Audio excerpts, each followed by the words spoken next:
আজকে আমরা করব ক্লাস 6 এর একটি চ্যাপ্টার ইংরেজি বইয়ের লেসন 3 অ্যাট রেলওয়ে স্টেশন অর্থাৎ রেলওয়ে স্টেশনে। চলো শুরু করা যাক। তো এখানে এতে একটি প্যাসেজ রয়েছে, আমি প্রথমে প্যাসেজটি পড়ে নেব, তারপরে থেকে যে কাজগুলো থাকে সেগুলো আমরা দেখে নেব। Read the following passage.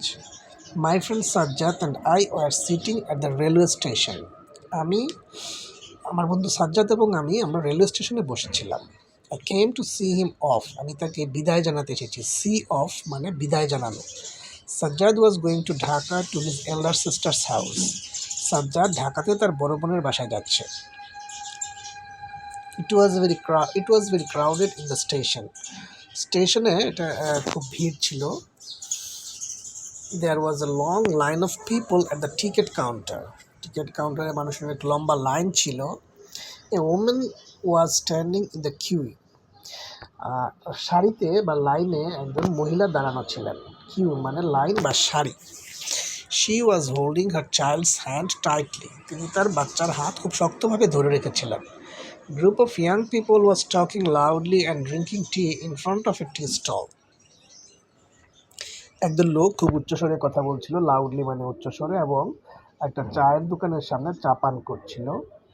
And an old couple was trying to find a quiet place to sit down and rest. একটা বৃদ্ধ কাপল মানে দম্পতি অর্থাৎ স্বামী স্ত্রী, একজন বৃদ্ধ দম্পতি, তারা একটা নিরিবিলি জায়গা খুঁজছিলেন। কোয়াইট প্লেস মানে শান্ত বা নিরিবিলি জায়গা। To sit down and rest বসে বিশ্রাম করার জন্য। The waiting room was crowded too. Waiting room মানে বসার ঘর বা রেল স্টেশনে অপেক্ষা করার যে ঘর সেটিতেও প্রচুর ভিড় ছিল। I saw a man who was trying to carry 3 heavy suitcases. আমি একজন মানুষকে দেখলাম যে 3টা ভারী সুটকেস বহন করার চেষ্টা করছিল। A young lady was sitting on a bench with her luggage at one corner. একজন তরুণী মহিলা একটা বেঞ্চে বসে তার লাগেজ নিয়ে এক কোণে অপেক্ষা করছিল। She was reading a magazine. সে একটি ম্যাগাজিন পড়ছিল। My friend, I stood near a newspaper stall talking and watching the crowd around. আমার বন্ধু এবং আমি একটা পত্রিকার দোকানের পাশে দাঁড়িয়ে কথা বলছিলাম এবং ভিড় দেখছিলাম। Soon my friend's train started to leave. শীঘ্রই আমার বন্ধুর ট্রেনটি যাত্রা শুরু করলো। As the train whistle মানে বাঁশি দেওয়া, যেহেতু যখনই ট্রেনটা বাঁশি দিল, he picked up his suitcase, সে তার সুটকেসটি নিল, and we said goodbye to each other, এবং আমরা একে অপরকে বিদায় জানালাম। তো এই ছিল প্যাসেজটি। এখন A1 এ রয়েছে টক about what the speaker saw and did at the railway station, use your own words. অর্থাৎ তোমার নিজের ভাষায় লিখতে হবে বা বলতে হবে যে স্পিকার রেল স্টেশনে কী কী দেখেছিলেন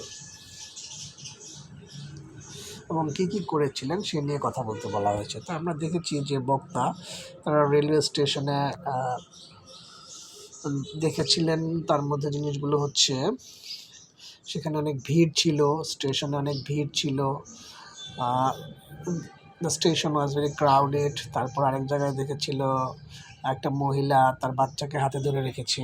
এ women standing holding her child's hand tightly. A group of young people was talking loudly and drinking tea. A young lady was reading magazine. এই জিনিসগুলো সে কিন্তু সেখানে দেখেছিল। তোমরা এই জিনিসগুলো সেখানে লিখতে পারো বা উল্লেখ করতে পারো। তারপর এর টুতে রয়েছে একটি match a word from column A with word in column B that has an opposite meaning, one is done for you. অর্থাৎ এই কলাম এ এবং কলাম বি এর অপোজিট মিনিং আমাদেরকে বের করতে হবে, বিপরীত অর্থ যেটা সেটা একটা করে দেওয়া হয়েছে, বাকিগুলো আমাদের করতে হবে। যেমন প্রথম যেটা রয়েছে লং মানে আমরা জানি লম্বা, তাহলে বিপরীত হবে শর্ট। তারপরে যদি সি অফ দিয়ে শুরু করি, সি অফ মানে বিদায় জানানো আমরা জেনেছি, তাহলে বিদায় জানানোর বিপরীত হতে পারে কাউকে গ্রহণ করা, রিসিভ করা। দেখো এখানে রিসিভ রয়েছে কলাম্বিতে। তারপর কোয়াইট মানে শান্ত বা চুপচাপ বা নিরিবিলি। তো এর বিপরীত হবে যেখানে কলাম্বিতে যেগুলো আছে তার মধ্যে বিজি হতে পারে, ব্যস্ত। হেভি মানে খুব ভারী, তো এর বিপরীত হবে পাতলা বা হালকা। লাইট মানে হালকা। লাইটের আরেকটা অর্থ রয়েছে আলো, কিন্তু এখানে লাইট মানে হালকা। পিক আপ মানে তুলে নেওয়া, তার বিপরীত হবে ফেলে দেওয়া, যেমন ড্রপ অর্থ ফেলে দেওয়া। তারপর আমরা F3-তে দেখতে পাচ্ছি look at the picture below, talk about what things you see and what are happening. অর্থাৎ ছবিটিতে কী হচ্ছে এবং কী দেখতে পাচ্ছ এবং কী হচ্ছে সেই সম্পর্কে বলতে বলা হয়েছে। তো আমরা ছবিটি দেখতে পাচ্ছি, it is picture of railway station. এটা একটা রেলওয়ে স্টেশনের ছবি। ছবিতে we see a train is standing on the line. একটা ট্রেন তার লাইনে দাঁড়িয়ে আছে, and the people are busy in the station. মানুষজন এখানে খুব ব্যস্ত। And we can see a hawker who is selling something. যে দেখো এক পাশে ডান পাশে একটা হকারও রয়েছে যে এখানে, যে তার জিনিসপত্র বিক্রি করছে, এবং দ্যার ইজ এ কুলি হু ইজ ক্যারিং সাম সুটকেসেস। একজন কুলিও রয়েছে যে কিছু সুটকেস ক্যারি করছে। তো এই ছিল মূলত বর্ণনাটি। আমরা F4 যদি দেখি, suppose you went to one of the places listed below, describe what you saw, what were happening and what you did there. বলা হয়েছে এখানে নিচের যে জায়গাগুলোর নাম দেওয়া হয়েছে, তোমরা যে কোনো একটা জায়গায় গিয়েছিলে, তো সেইখানে তোমরা কি দেখেছ, কি হয়েছিল তা বর্ণনা করতে বলা হয়েছে। জায়গাগুলো হচ্ছে কি শপিং প্লেস, অর্থাৎ একটা শপিংয়ের জায়গা, কেনাকাটার জায়গা বা মার্কেট যেটা বলি আমরা। এই বাস স্টেশন, একটা বাস স্টেশন হতে পারে, ফেয়ার, একটা মেলা। এই জায়গাগুলোতে গিয়ে তোমরা কি দেখেছো, সেখানে তোমরা গিয়ে যা দেখো তার একটা বর্ণনা তোমরা ক্লাসে নিজের আলোচনা করে শিক্ষকের সাথে শেয়ার করবে।